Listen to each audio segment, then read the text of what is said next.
एक वक्त था जब हंसी अपने आप आती थी, ना वजह चाहिए होती थी ना ही परमिशन। बचपन में हम हंसते नहीं थे, हम बस होते थे और शायद इसीलिए जिंदा भी ज़्यादा थे।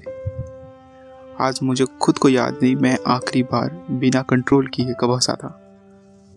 वो हंसी जो पेट में दर्द कर देती थी, जो आंखों में पानी लाया करती थी, जो इंसान को कुछ देर के लिए दुनिया भुला देती थी, शायद बचपन में ही कहीं छूट गई। और अजीब बात पता है क्या है?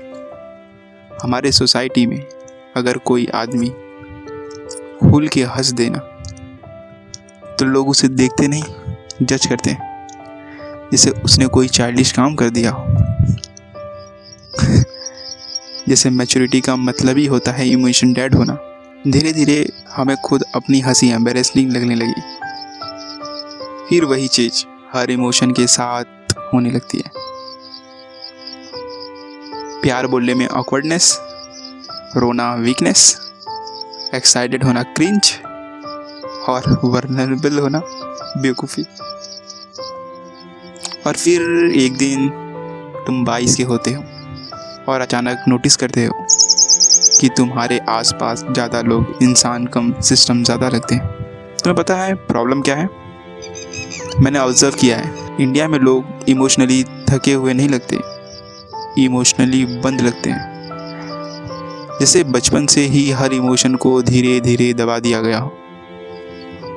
ज़्यादा मत हंस, लोग क्या सोचेंगे, लड़के रोते नहीं, या फिर कंट्रोल में रहा कर, इतना एक्साइटेड क्यों होता है रे तू? और फिर हम कंट्रोल करते करते अंदर से बंद हो जाते हैं। तुम मेट्रो में देख लो, ऑफिस में देख लो, कोचिंग इंस्टीट्यूट में देख लो, शादियों में या फिर फैमिली फंक्शन में, लोग फिजिकली प्रेजेंट तो होते हैं लेकिन मेंटली डिस्कनेक्टेड। एक अजीब सा इरिटेशन होता है, हर चेहरे पर चिपका होता है। सब जल्दी में है पर किसी को पता नहीं कहाँ जाना है। सब एंटरटेन है पर अंदर से बोर। सब कनेक्टेड हैं पर इमोशनली अनअवेलेबल। और सबसे डेंजरस चीज़, अब हमें एबनॉर्मल भी नॉर्मल लगा है। अब हमें नॉर्मल लगने लगा है। रुको बाबू, एक आदमी पूरा दिन इंस्टाग्राम रील स्क्रॉल करेगा, डोपामिन के इंजेक्शन लेता रहेगा, मीम पे फिक्स स्माइल देगा और रात को बोलेगा पता नहीं ये लाइफ में फील नहीं कुछ आ रहा।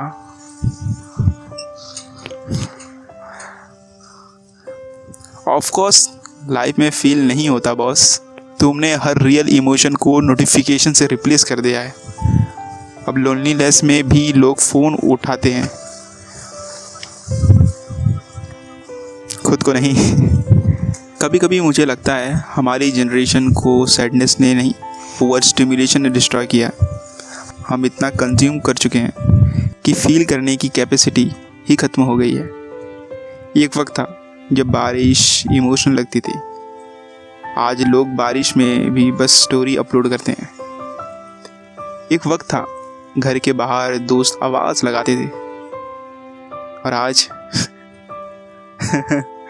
ऑनलाइन रहना फ्रेंडशिप बन गया है। एक वक्त था लोग चुप रहते थे क्योंकि शांति होती थी, आज लोग चुप रहते हैं क्योंकि अंदर कुछ बचा ही नहीं बोलने को। और फिर हम नोटिस करते हैं कि हमारी नेचुरल स्माइल भी रिहर्स लगने लगी है। Camera on, smile on, camera off, silence. अब क्या ही कहें इंडियन सोसाइटी को। इंडियन सोसाइटी में इमोशनल सप्रेशन को मैच्योरिटी समझा गया है हमेशा से, ये कोई आज की बात नहीं है।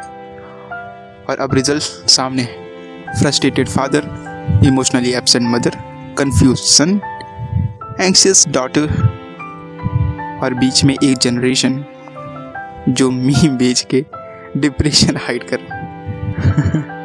तुम कभी पब्लिक प्लेसेस पे फेस ऑब्जर्व करना, कितने लोग जेन्युइनली रिलैक्स दिखते हैं, बहुत कम। बाकी सब या तो मेंटली एग्जॉस्टेड लगते हैं या इंटरनली एंग्री। और फिर वही फ्रस्ट्रेशंस रोड रेज बन जाती है, कमेंट सेक्शन बन जाता है, रैंडम एग्रेशन बन जाता है। इंसान जितना इमोशनली नम होता है उतना ही अजीब बिहेव करता है, क्योंकि इमोशन सिर्फ हैप्पीनेस या सैडनेस नहीं देते, इमोशन इंटेलिजेंस भी बनाते हैं। एम्पैथी, पेशेंस, डेप्थ, सेंसिटिविटी और ऑब्जर्वेशन, ये सब इमोशनली अलाइव होने से आते हैं। इमोशनली डेड इंसान सिर्फ रिएक्ट करता है, समझता नहीं। और शायद इसीलिए हमारे सोसाइटी में इतना नॉइस है पर इतनी कम अंडरस्टैंडिंग। सब बोल रहे हैं, कोई सुन नहीं रहा। सब परफॉर्म कर रहे हैं, कोई फील नहीं कर रहा। सब सक्सेसफुल दिखना तो चाहते हैं पर कोई इंटरनली पीसफुल नहीं लगता। तुम आसपास देख लो, लोग अच्छे कपड़े पहन कर भी थके हुए लगते हैं और कई लोग गंदे कपड़ों में उल्टा सीधा बोलते हैं। अंदर ही अंदर सिर्फ सरवाइव करते होते हैं। उनका चिड़चिड़ापन, उनका लाउड बिहेवियर, उनका कांस्टेंट फ़ोन का यूजेज कभी कभी एटीट्यूड नहीं होता, वो बस ओवर स्टिमुलेटेड नर्वस सिस्टम होता है। एक एस्केप मैकेनिज्म, रिस्पॉन्सिबिलिटी भूलने का, खुद से बचने का, अंदर के खाली जगह को म्यूट करने का। और सबसे पेनफुल चीज़ पता है, इंसान धीरे धीरे इतना नम हो जाता है कि उसे अपनी नमनेंस भी फील नहीं होती। उसे लगता है बस लाइफ ऐसी ही होती है। नहीं, लाइफ ऐसी नहीं होती, हम ऐसे हो गए हैं। कभी कभी सोचता हूँ, अगर बचपन वाला वर्जन हमारे आज हमें देखे तो क्या वो हमें पहचान भी पाएगा? वही बच्चा जो बिना रिएक्शन हंसते हंसते ज़मीन पे गिर जाता था, आज हर इमोशन कैलकुलेट करता है। कितना हंसना नहीं, कितना बोलना है, कितना फील करना अलाउड है। और धीरे धीरे इंसान सिविलाइज तो लगने लगता है पर जिंदा कम। शायद इसीलिए आज इतने लोग के पास एंटरटेनमेंट है पर सुकून नहीं, अटेंशन है पर कनेक्शन नहीं, इंफॉर्मेशन है पर इमोशनल डेप्थ नहीं। और सबसे डेंजरस पार्ट, सोसाइटी तुम्हें सक्सेसफुल बनना सिखा देगी पर इमोशनली अलाइव कैसे रहना है ये कोई नहीं सिखाएगा। इसलिए एक दिन तुम अचानक खुद को मिरर में देखोगे और रियलाइज़ करोगे, हम दुखी नहीं हैं। तुम दुखी नहीं हो, तुम बस बहुत टाइम से जेन्युइनली जिए नहीं। मुझे लगता है कि ये सच्चाई मेरे ये खुद के इमोशनल थॉट्स आपके साथ शेयर करने में मुझे तो काफ़ी मज़ा आया और आपको भी अच्छा लगा होगा। ये सिर्फ मेरे विचार हैं, मैं किसी को कोई दुख पहुंचाना नहीं चाहता, तो माफ़ करना अगर कुछ भी गलती मुझसे हुई। धन्यवाद। सो बाय द वे, अपने काउस को देखेंगे जो मुझे परेशान कर रही थी। टूरी